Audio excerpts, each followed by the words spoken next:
अक्सर फिल्मों में जो है एक्ट्रेसेस मेकअप लगाकर थोड़ा ग्लैम डैम दिखने की कोशिश करती हैं, लेकिन प्रियंका चोपड़ा अपनी फिल्मों के साथ जैसे जैसे उनकी फिल्में जा रही हैं वैसे वैसे उनका मेकअप थोड़ा कम होते जा रहा है, थोड़े रोल्स बदलते जा रहे हैं। प्रियंका ये बताइए कि कहाँ गई वो तो ग्लैमरस देसी गर्ल और कहाँ नए नए लुक्स के साथ एक्सपेरिमेंट हुआ जा रहा है। आपने इंट्रोडक्शन कैसे शुरू किया था? अक्सर हीरोइनें जो है मेकअप शेकअप लगाकर और ग्लैम डैम बनकर, तो मैं क्या कहना है डी ग्लैम लुक्स में ज़्यादा नजर आती हैं, चाहे वो सात खून माफ का आपका। तो उसका मतलब मैं हीरोइनों में से एक नहीं हूँ।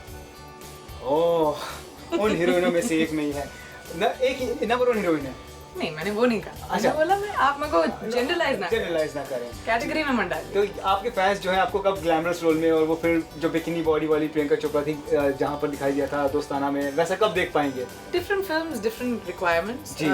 डॉन में एक्शन किया है, अग्निपथ में दूसरा टाइप ऑफ रोल किया है, तेरी मेरी कहानी was different, barfi is different. I think एक एक्टर होने के नाते मैं पसंद करती हूँ कि मैं अपनी हर फिल्म से ऑडियंस को सरप्राइज करूँ। ग्लैमरस तो मैं अपनी रियल लाइफ में हूँ जी, और आप तो मुझे मिलते हैं जी, पर आपके फैंस तो नहीं मिलते। फैंस के लिए आप जो है नए नए तरह से उन्हें जो है अपना जैसा आपका लुक एक्सपेरिमेंट है, जैसे बर्फी की हम बात कर लें तो मैं फिल्में उस बेसिस पे नहीं करती हूँ कि लोग मुझसे क्या देखना क्रिटिकली अक्लेम या ये सब सोच के कि लोग मुझसे क्या देखना पसंद करेंगे तो मैं वो दिखाऊंगी।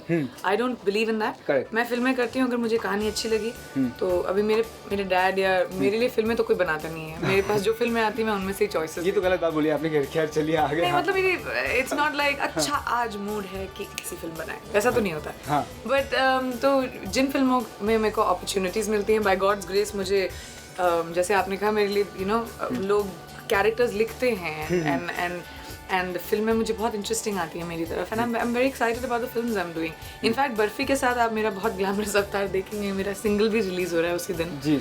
तो there be two extremely different things. जो भी प्रोड्यूसर प्रियंका को साइन करेगा तो 2 कॉन्ट्रैक्ट मानने पड़ेंगे, तो प्रियंका गाना भी उसमें वो करवाएगा और एक्टिंग भी करवाएगा। देखिए मैं ट्रिपल थ्रेट हूँ। अच्छा, ट्रिपल थ्रेट है, चलिए समझाइए। एक्टिंग, डांसिंग तीनों आता है जी, तो जो भी करवाना चाहे। हाँ, तो देखा है कि रीमेक्स की जब बात है, रीमेक्स के लिए आप फर्स्ट चॉइस बनती जा रही है। सिर्फ मिस्टर बच्चन के रीमेक्स? सिर्फ, हाँ, आप क्लैरिफाई कीजिए। सिर्फ मिस्टर बच्चन के रीमेक्स के लिए प्रियंका चोपड़ा फर्स्ट चॉइस बनती जा रही है, क्लैरिफाई। डॉन, अग्निपथ, रब्जन जी। जी, तो ये मिस्टर बच्चन का क्या कनेक्शन है? मिस्टर बच्चन मेरे फेवरेट एक्टर है, क्या करूँ मैं? I don't know, I mean coincidence है कि तीनों फिल्मों के लिए मुझे ही अप्रोच किया, तीनों कैरेक्टर्स के लिए मुझे अप्रोच किया और तीनों डिफरेंट हीरोइंस ने प्ले किया था।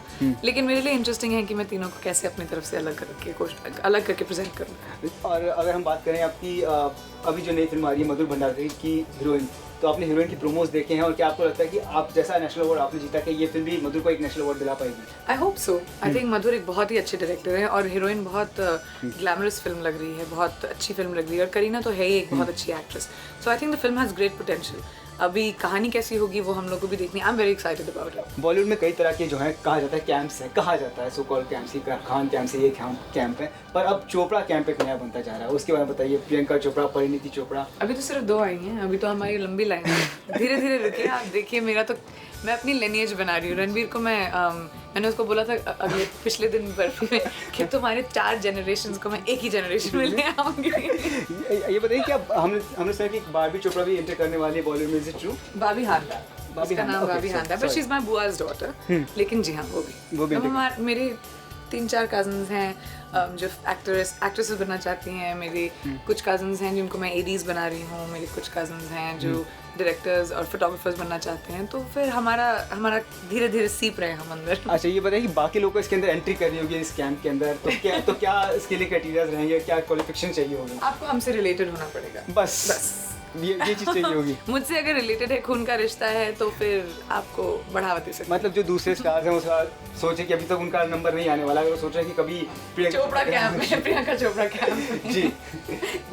मजाक में, आई मीन मेरी फैमिली में बहुत टैलेंटेड हैं और मेरे कज़न्स हमेशा मेरे भाई बहनों की तरह रहे हैं। हम लोग बहुत क्लोज हैं। मेरी पूरी फैमिली, चाहे मेरे डैड के साइड में हो या मॉम के साइड में, हम लोग एक दूसरे के साथ पले बड़े हैं, एक दूसरे के घरों में रहे हैं। We are very close. तो मैं जितना भी अपनी तरफ से कोशिश कर सकती हूँ, मेरे लिए किसी ने नहीं किया था, तो अगर मेरी फैमिली से कोई भी आएगा तो फिर I will be somebody who will be like a wall to protect them. जी, ये बताइए कि आपकी जो ये फिल्में हैं, अलग अलग तरह की फिल्में आ रही हैं, इसके अलावा आप जैसे एक्टिंग में तो हर किसी को आपने प्रूव करके दिखा दिया, अब तो कुछ अब वैसे ज़रूरत नहीं कि प्रियंका चोपड़ा लोगों को प्रूव करके दिखाना पड़े। लेकिन क्या सोचते हैं कि फिल्म मेकिंग का कोई ऐसा डिपार्टमेंट है जिसमें apart from singing and choreography कितने डिपार्टमेंट कर रही हूँ अभी और कितने कर रहा हूँ। उसके अलावा कुछ की डायरेक्शन में कर सकती हूँ या प्रोडक्शन कर सकती हूँ? नहीं, प्रोडक्शन तो पता नहीं, मेरे न्यू फाउंड रिस्पेक्ट है, लोग पता नहीं कैसे प्रोडक्शन करते हैं। हाँ। लेकिन मैंने कभी प्लान नहीं किया है अपने करियर को। You and I have done so many interviews before. मैंने हमेशा आपसे कहा है कि मैं कभी सोचती नहीं हूँ कि अच्छा अब ऐसे करना चाहिए या वो करना चाहिए। मेरी ज़िंदगी में हमेशा अपॉर्चुनिटीज आई हैं अपने आप, ना तो मैंने कभी बनाई हैं ना तो मैंने कभी मांगी हैं, अपने आप आ गई हैं और I have just worked hard at my opportunities. तो आई थिंक अभी आगे आगे देखते हैं मेरी ज़िंदगी में क्या क्या आता है। प्रियंका, आपने एक इंटरव्यू दिया था जब आपने 7 खून माफ़ की थी, तब आपने कहा था कि इस फिल्म में मैं इतनी मेंटली एग्जॉस्ट हो गई थी कि मुझे ऐसा लगा था कि मेरे घर वाले बोलते थे कि तुम्हें अब असाइलम जाने की जरूरत पड़ेगी। तो अब जो आर्टिस्टिक गर्ल का किरदार प्ले कर रही है, इसमें कहाँ जाने की जरूरत पड़ेगी?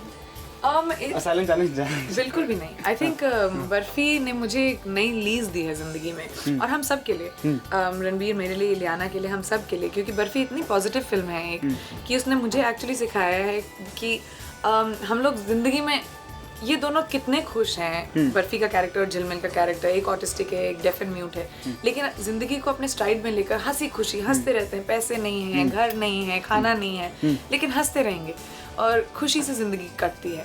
तो इट टॉट मी कि आपको खुश रहने के लिए ज़्यादा कुछ नहीं चाहिए, हम लोग छोटी छोटी चीज़ों के लिए क्रिम करते हैं। तो बर्फी के बाद मुझे आई थिंक एक क्या बोलते हैं उसको, यू नो, हैप्पीनेस इंस्टीट्यूट खोलना चाहिए। इतनी हैप्पी है इस फिल्म में कि रणबीर की मौजों से आप वो केले निकाल कर भी खा लेती हैं। हाँ, क्योंकि हमारी दोस्ती वैसी है जी, क्योंकि वो मेरा बेस्ट फ्रेंड है इस फिल्म में। जी Priyanka, well thanks a lot for speaking to us. Thank you very much. Hi, this is Viman. Subscribe to Zoom TV's channel on YouTube and zoom into fresh Bollywood news and entertainment. Just visit www.youtube.com/zoomtv.